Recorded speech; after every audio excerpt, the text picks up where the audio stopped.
Olá, gente, tudo bem?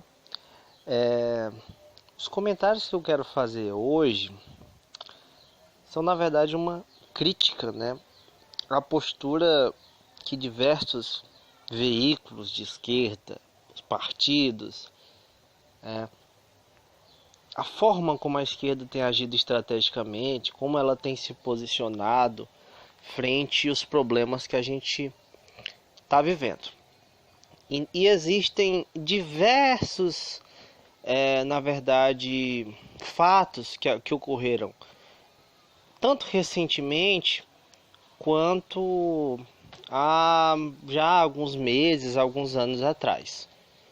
Então, vou primeiro falar sobre dois fatos que aconteceram bem recentes, né? Eu estava vendo uma notícia aqui, por exemplo, do DCM, em que ele coloca Dória, né, tipo, quer expulsar o Aécio e tal do seu quadro. Isso é uma propaganda pro Dória, né? É desse jeito que o Dória que quer ser visto perante a sociedade, como se ele estivesse fazendo a limpeza no PSDB, né? Tirando aquele velho PSDB e colocando algo novo, algo diferente.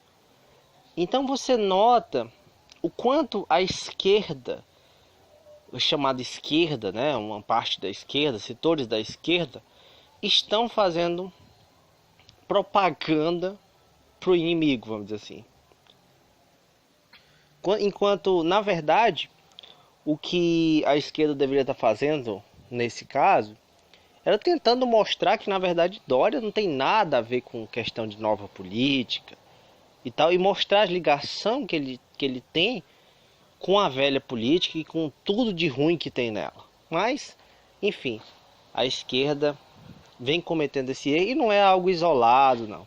Isso aí a gente vê bastante. A gente vê bastante também nos casos daquelas pessoas que se dizem arrependidas por ter votado no Bolsonaro, por exemplo. A postura que a esquerda tem perante esses casos, ela simplesmente dá o aval, diz que realmente aquela pessoa, mostra como se realmente aquela pessoa tivesse arrependida e tivesse contra o Bolsonaro. Como se o único problema do Brasil hoje fosse o Bolsonaro. E não é. Nem de longe é. Isso é exatamente a estratégia que a direita está adotando. A estratégia da direita está adotando é tentar, sabendo que o governo Bolsonaro vai ser um governo extremamente desaprovado pela maior parte da população, é tentar se desvincular do Bolsonaro. Ela usa e abusa dele e depois tenta se desvincular para poder tentar uma eleição, tentar ganhar uma nova eleição, né?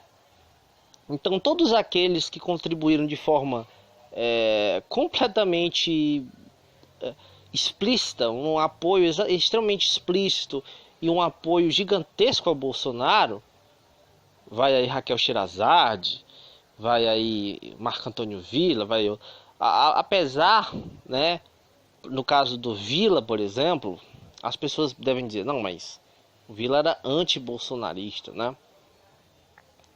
Mas o Villa, entre outros tantos, foram apoiadores do golpe de Estado que teve no Brasil. Tá? Então, eles contribuíram para criar esse estado de exceção, contribuíram para matar os vestígios de democracia brasileira e agora querem dizer que não tem vinculação nenhuma com o Bolsonaro. O Bolsonaro é fruto disso tudo. Fruto do antipetismo, fruto da destruição da democracia brasileira, fruto do clima de ódio criado por meio do antipetismo. Tá? Então, toda essa situação foi criada por eles e agora eles querem se desvincular e a esquerda, ao invés de mostrar aqui que eles foram culpados pelo que está acontecendo, a esquerda deixa para passar isso daí e repete a narrativa que eles utilizam, dá ênfase à narrativa que a direita utiliza. Então, assim, grandes setores da esquerda têm prestado um verdadeiro desserviço aí para o país e para a conscientização das pessoas em relação aos problemas que a gente tem vivido. Um outro fato recente foi ali o encontro, a entrevista do Freixo com a Janaína Pascoal. Janaína Pascoal, a gente sabe muito bem que foi uma das maiores propagandistas do golpe do Brasil, foi uma das pessoas que um dos atores ali principais do golpe que houve no Brasil. E o Marcelo Freixo, que é do PSOL, que é inclusive alguém que eu tinha um certo respeito pelo trabalho que ele vinha fazendo, apesar de dentro do quadro ali do PSOL, não é nem de longe o que eu considero melhor, né? É um daqueles que eu já não vejo assim como uma expressão de algo muito bom. Por quê? O PSOL é um partido que eu vejo hoje como um partido que tem uma certa divisão. Por um lado, a gente vê alguns representantes do PSOL que representam uma esquerda mais radical, vamos dizer assim, né? Uma esquerda ao estilo mais antigo mesmo, né? A velha guarda da esquerda. E por outro lado a gente vê uma esquerda identitária, né? No caso, o Marcelo Freixo ele já está mais um pouco para esse lado desses identitários, como é o caso do Jean Willis, como era o caso também da Luciana Genro. Então a gente nota essa divisão, né? Dá para notar essa divisão ali dentro do PSOL, onde essa ala identitária vem ganhando muita destaque, muita força nos últimos anos.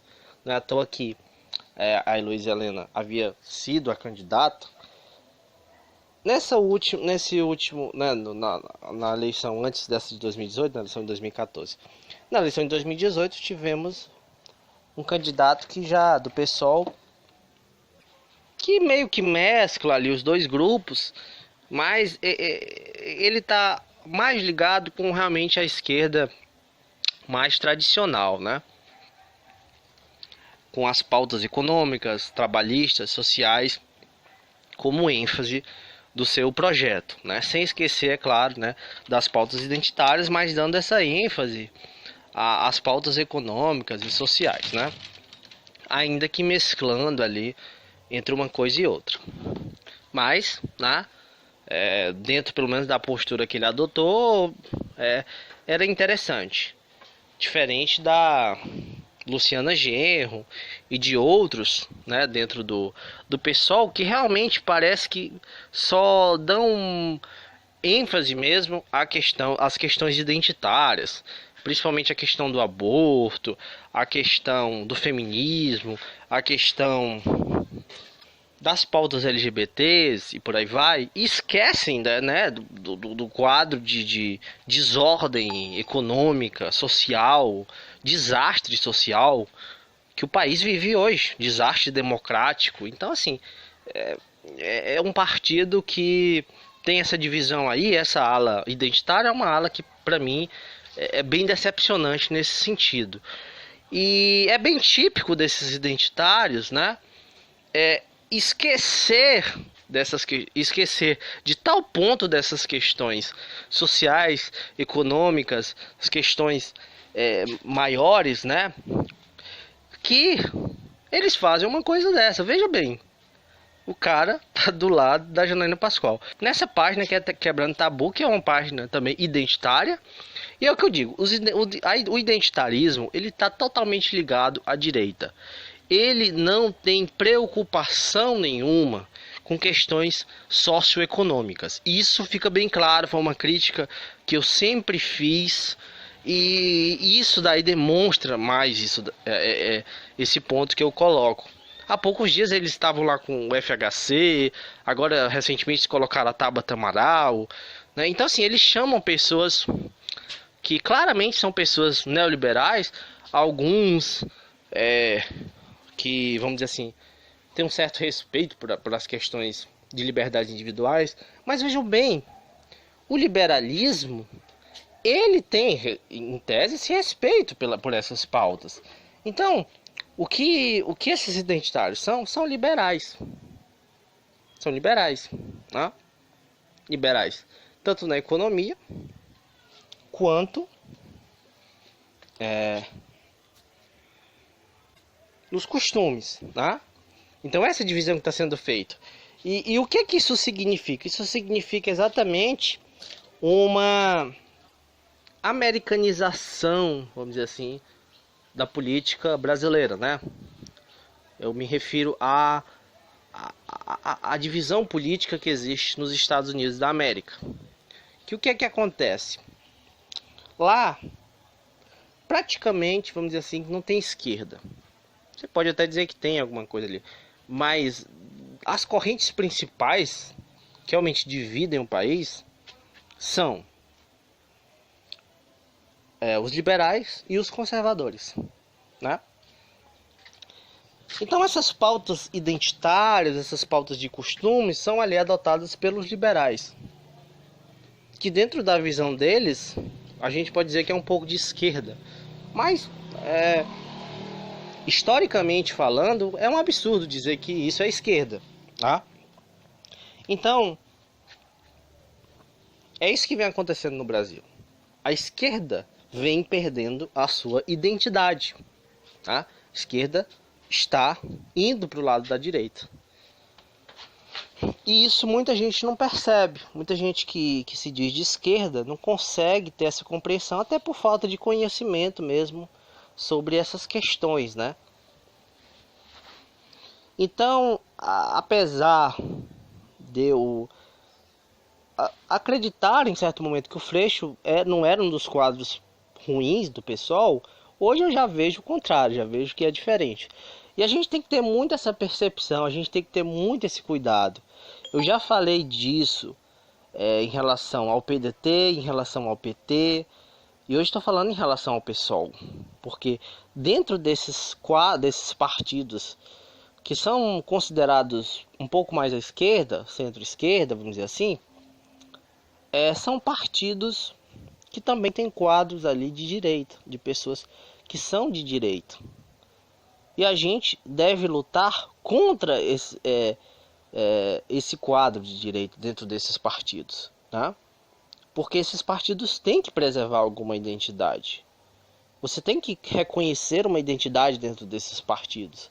Dizer, esse partido me representa, porque ele tem uma certa postura ideológica que condiz com a postura que você tem. Então, a partir do momento que ele começa a colocar quadros que não representam isso, né?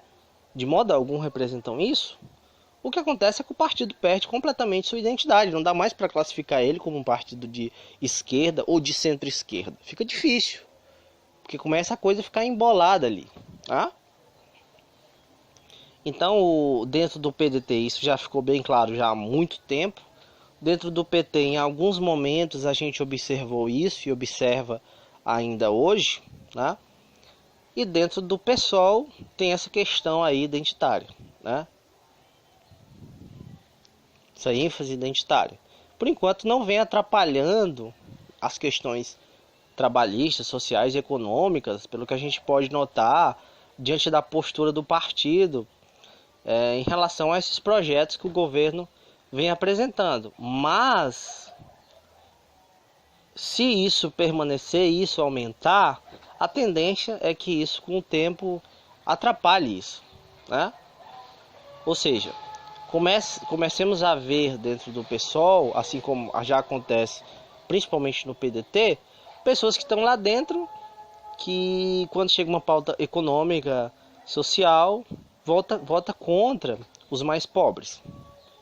Para resumir bem a questão aqui, para ficar bem claro, não usar uma terminologia muito academicista, né? Basicamente isso, ou seja, vai ter uma postura liberal, neoliberal, dentro das pautas sociais e econômicas e trabalhistas. Então é essa questão que eu venho apresentar hoje. Então eu agradeço a todos e até mais.